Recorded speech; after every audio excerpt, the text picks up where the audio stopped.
In China, health officials are scrambling to contain another outbreak of bird flu. Today, they announced a sixth death from the new strain, which has infected at least 16 people.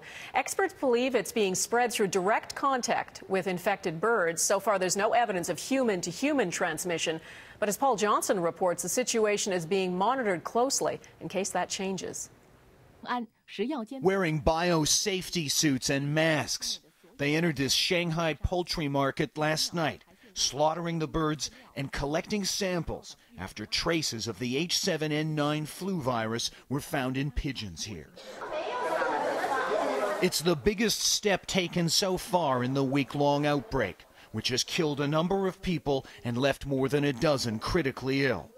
Public health officials from around the world now are scrambling to better understand the virus's life cycle and its effect on humans. Of severe pneumonia caused by a novel or a new type of influenza virus that's not before been identified in humans, and that's what makes this an important event to investigate.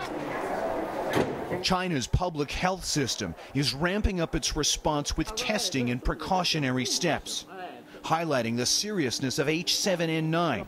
One of the fatal cases so far was a previously healthy man in his 20s.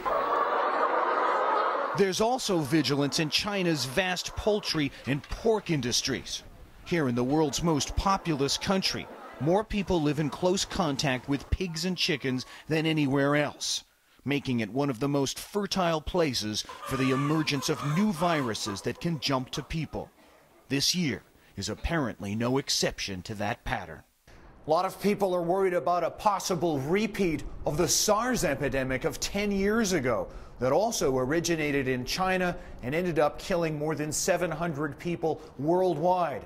So far, there's a big difference, though. While SARS was able to spread from person to person, this virus hasn't been able to do that.